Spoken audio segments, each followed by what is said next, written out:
All right, welcome back to WMAC Now with your host Chuck Stevenson. Welcome to a little quick reaction video to UFC 261, in particularly the women's fights on UFC 261.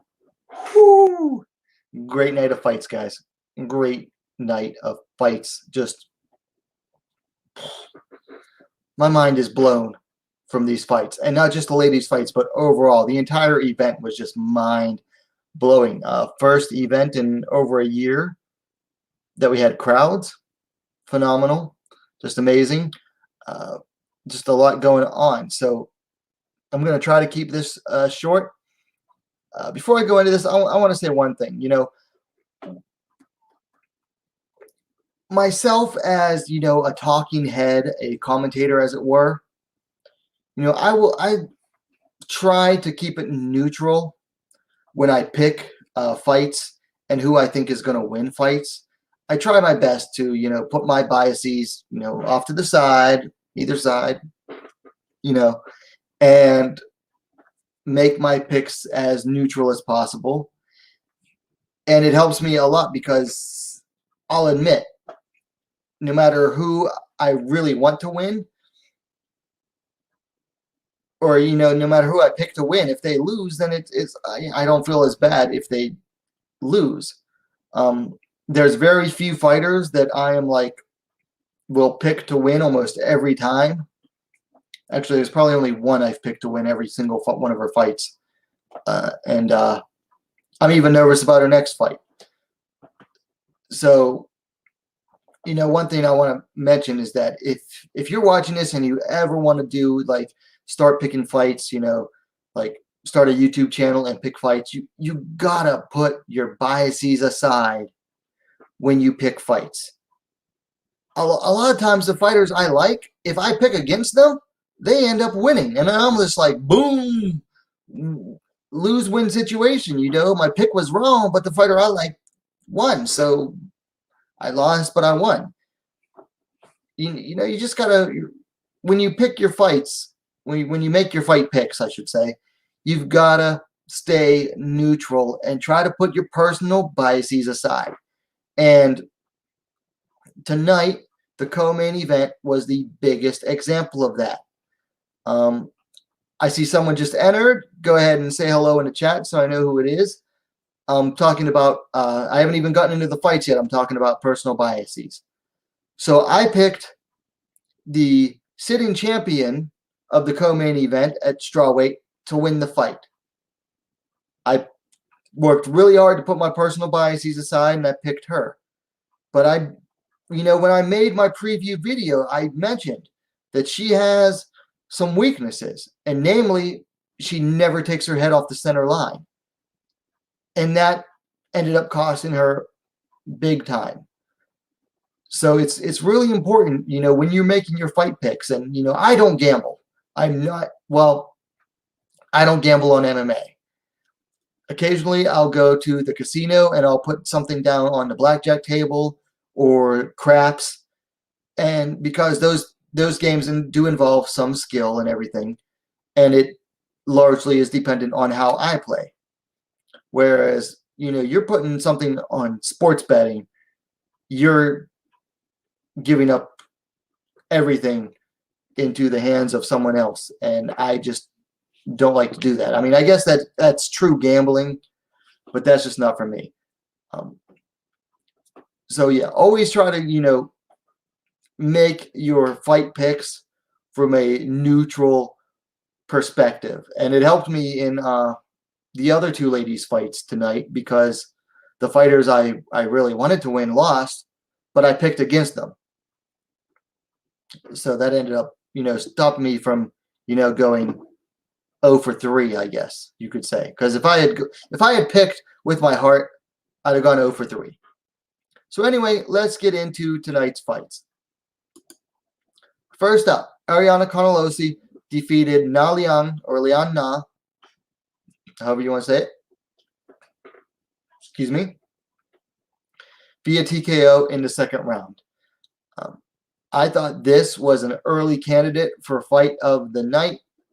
Let me enlarge these pictures here real quick. Yeah, I thought this was an early candidate for fight of the night.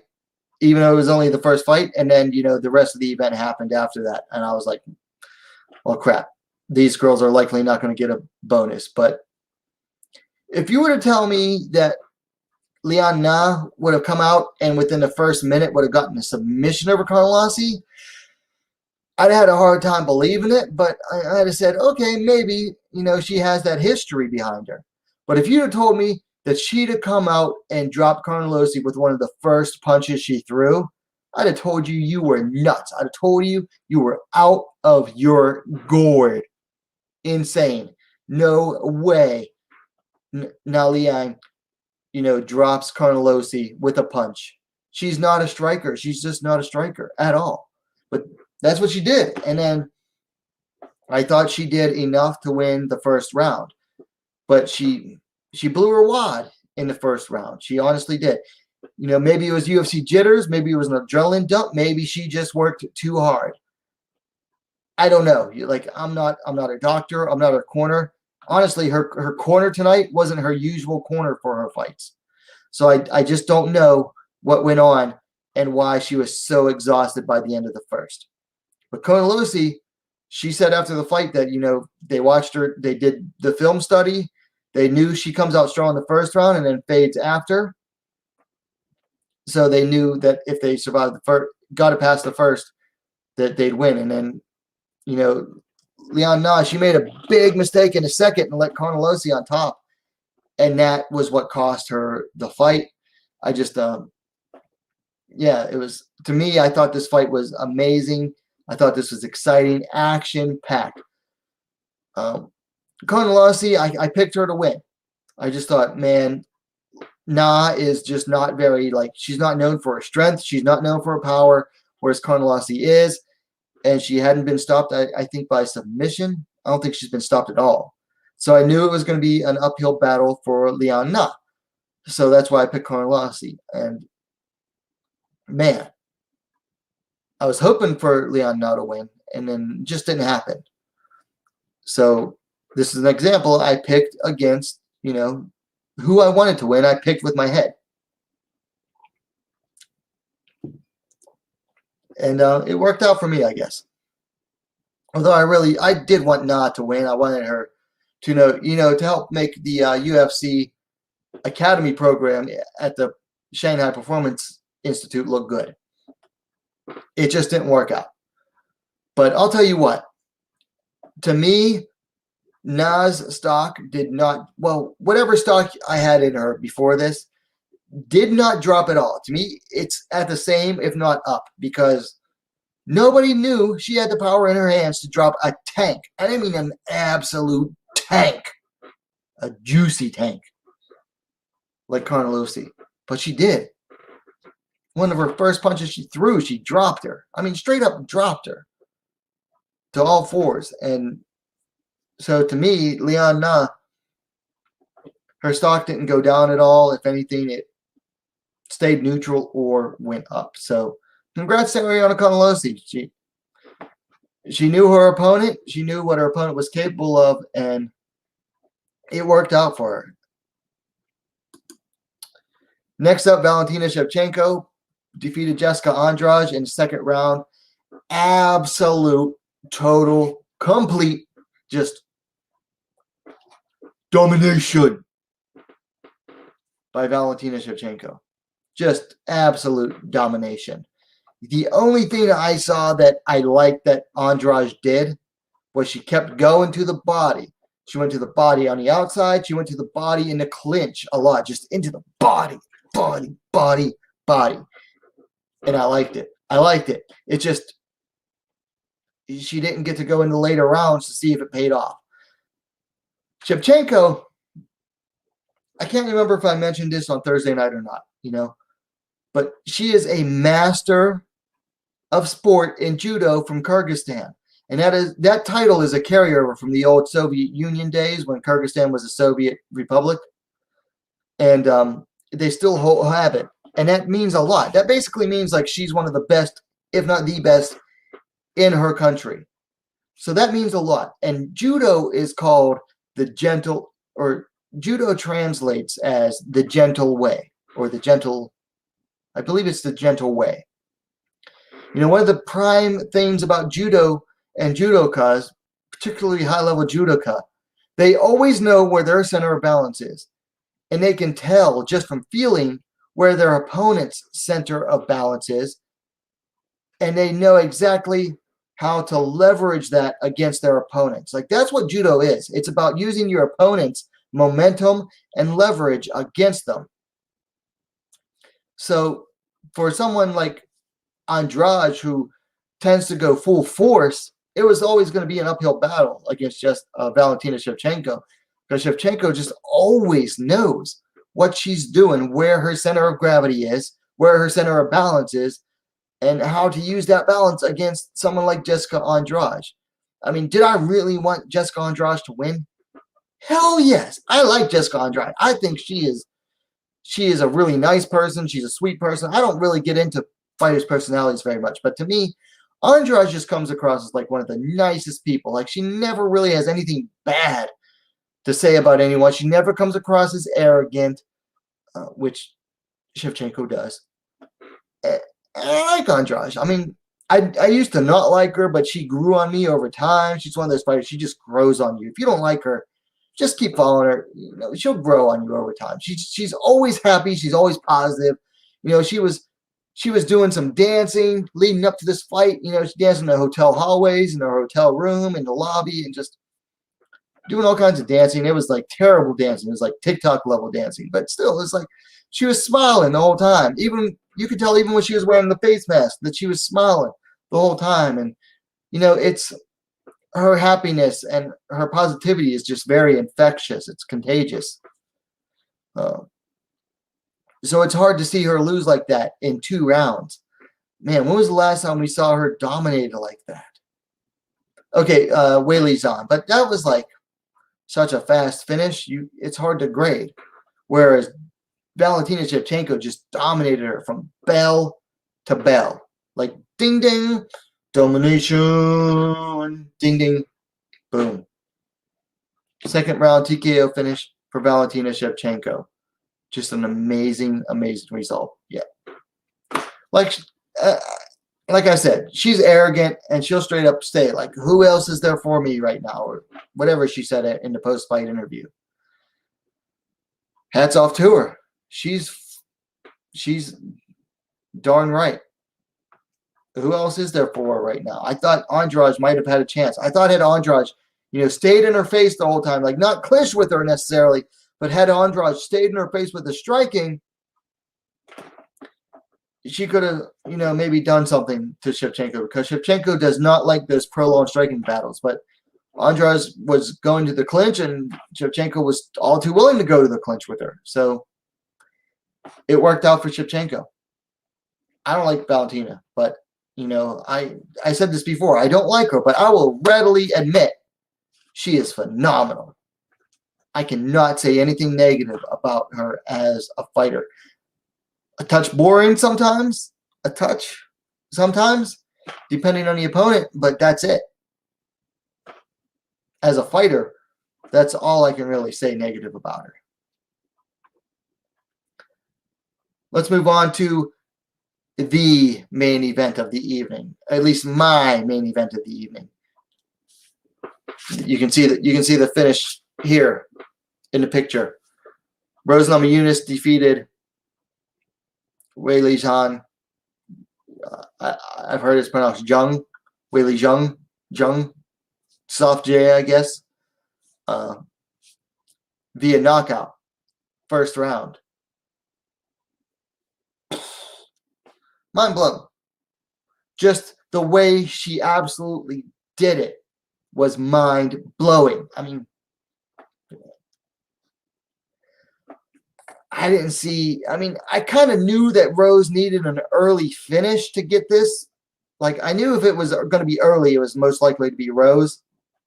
Where if it was a late finish or decision, I picked Andrade. And I think I mentioned that in the WMA scene report on Thursday night. I might have mentioned that Rose's best chance was early. A couple new viewers just came in. Say hello in the chat. So I mentioned that, I think I did. I could be wrong. But I think I mentioned that if it was Rose was to win, she'd have to do it early. And she did it less than 2 minutes through a naked high kick, just completely out of nowhere, just like lead leg high kick too. Lead leg high kick, front leg high kick. Just boom, smacked Zhang. And, the angle they showed live was very bad. Like, I thought it was an early stoppage at first, but having watched it on, I think, Twitter, they showed a better angle. She followed it up. Like, as soon as Rose dove on Zhang, she dove with like a punch and then landed like 2 more, and that's when the ref stopped it. So initially, I thought it was an early stoppage, but after seeing that particular replay, I got to say it was a good stoppage.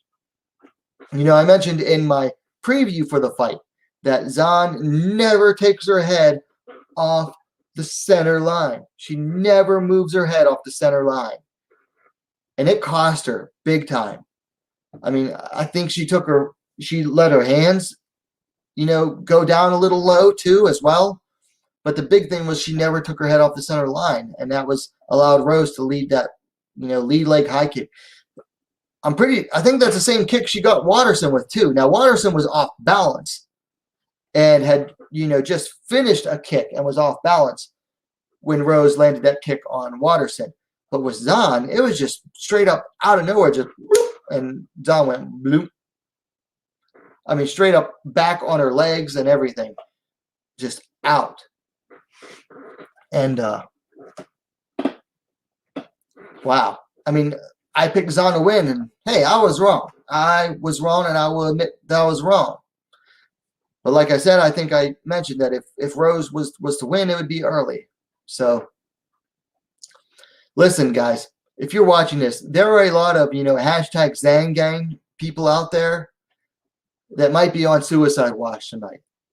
I can think of at least one person that will remain nameless that is probably beside himself right now because he spent so much time trashing Rose and upping Zhang that this guy has got to be like on suicide watch right now, just beside himself. So keep an eye. If you know anyone that's a Zhang gang crew or Zhang gang, probably Zhang gang is how they would say it. Check on those people. Like, they are on near suicide watch right now. Mark Gottlieb in the chat. The kid was wobbly even after standing up. She'll be back. Yeah, I agree. She'll be back. She was wobbly. She was like in the middle of protesting, and she was like, I'm okay. She was like wobbly as heck and protesting. I thought it was funny. A little bit funny. Not really. But it's like, man, no, you're not. No, it was not a late stoppage seeing that. So, yeah, she'll be back, like Mark says. But like I said, a lot of the Zhang gang people, and that one person in particular that I'm thinking of that shall remain nameless, might be on suicide watch right now. So please go check on your Zhang gang friends. Please go check on them because they are hurting right now. They're really hurting.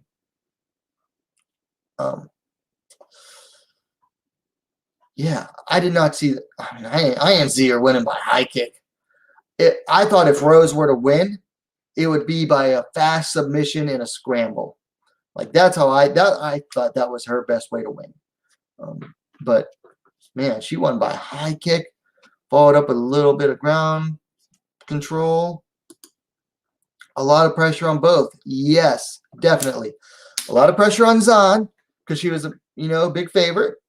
And a lot of pressure on Rose as well because, everybody turned on Rose after she had an interview that, listen, this is going to be my final word on the whole Zhang, Rose, better dead than red thing, which I've never really touched on too much.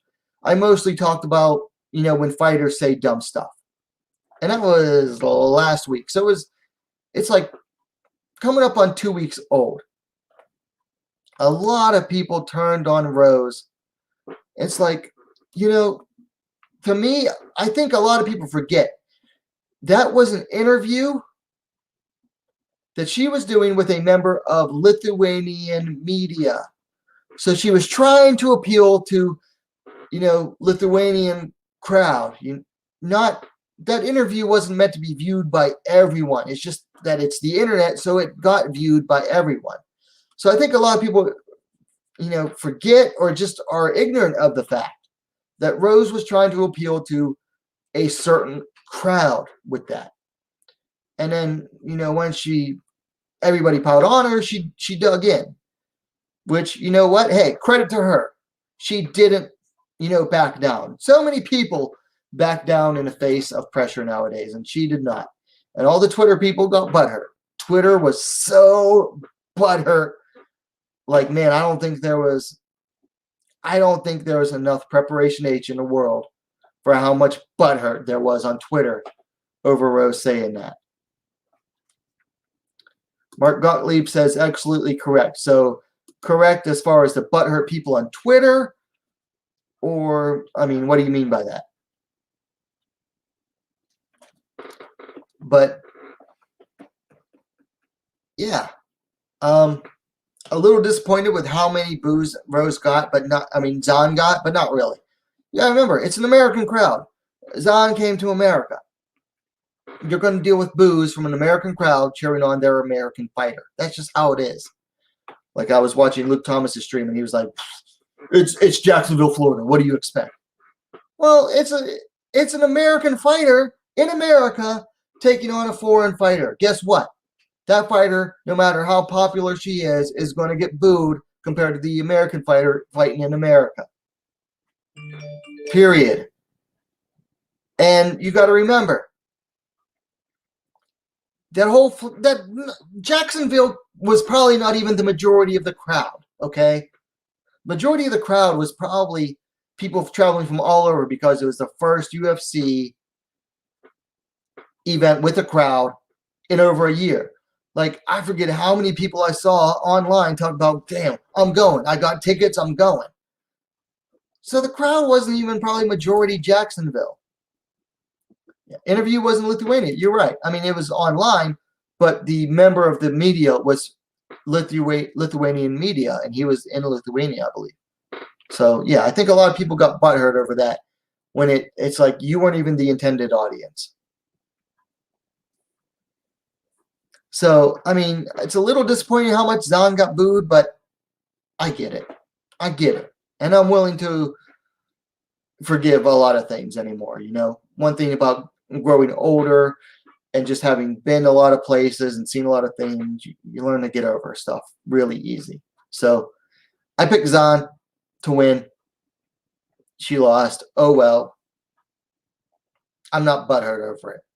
I mean, how can you be butthurt over a victory like that? How can you be butthurt over it? I'm not. I mean, I know a lot of Zhang getting fight like people are. I'm not. It's like, man, hats off to Rose. Hey, first female champion in the UFC to lose her title and then regain it. And she might be the first female champion in women's mixed martial arts history to lose a title and regain it. Like, I have to go over the history about that. And I'm going to consult some people. There are some definite good people that would be good historians on that. But I'm pretty sure she might be the first female fighter in MMA history to lose her title and then regain it back. So, hats off to Rose, man. I can't hate. I'm not even upset by it. I'm not even upset by it.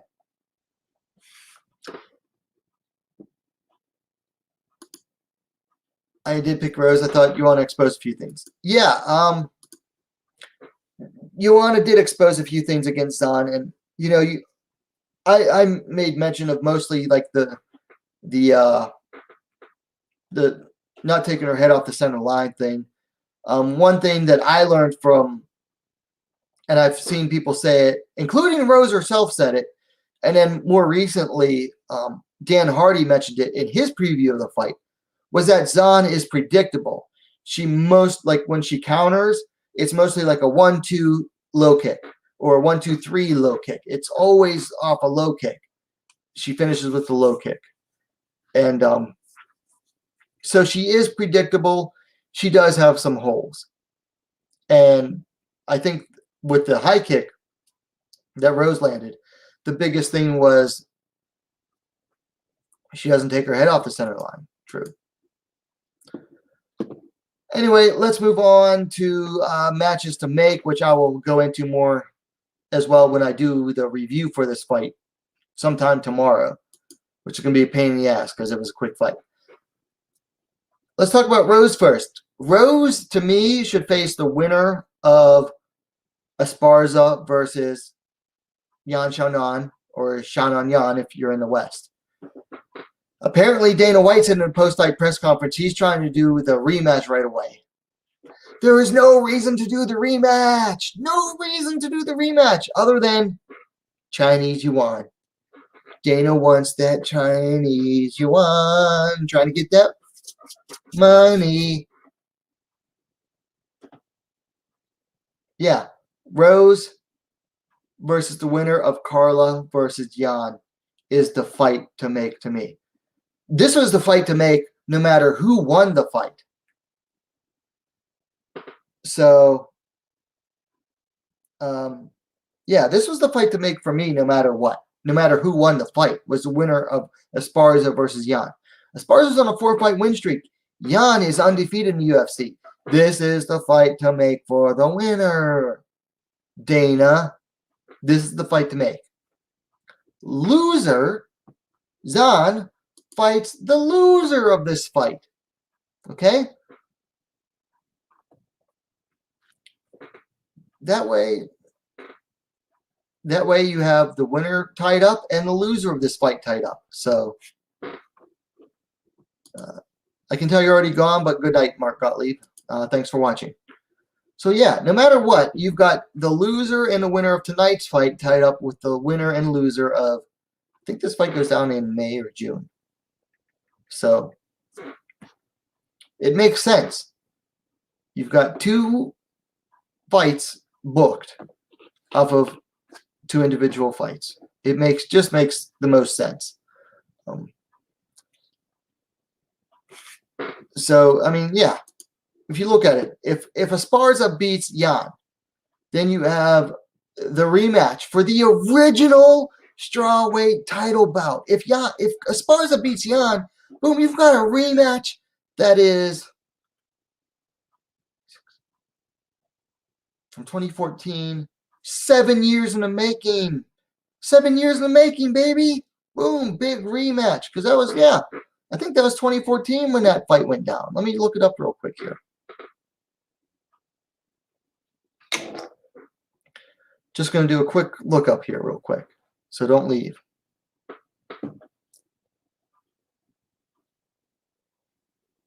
Who's Namajunas? 2014. December of 2014. So 6 is 27. If Esparza wins this bout, you've got a rematch 7 years in the making for the title. So it's basically comes full circle. If Yan wins, you've got another chance at a Chinese champion, Dana. So why worry about the rematch? No matter what, the winner of this fight sells against Rose Namajunas. And Rose sells fights anyway. Yan versus the loser of that fight. Listen, if Esparza loses, then we get to see Zhang face a legit wrestler for the first time in her career. Not just in her UFC career, in her entire career. You know, there aren't a lot of good wrestlers in the women's divisions, particularly at strawweight. Esparza is one of the few. So if Esparza loses, then we get to see Zhang and how she handles a wrestler. If Yan loses, then you still get the China versus China matchup. Now, is the China versus China matchup as big if it's not for the title? No, it's not. No. Readily admit. No, it is not as big as if it were for the title. But you still get a big China versus China matchup that you could hold in China, or at least in Asia, to appeal to the Asian crowd at an Asian time. So, boom. Those matchups make the most sense to me anyway. Anyway, one final note before I go.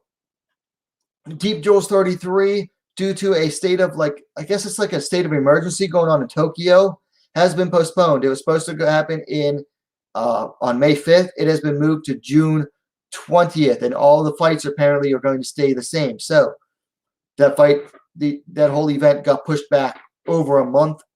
So if you were looking forward to that as much as I was, you got to wait another month and a half for it to happen.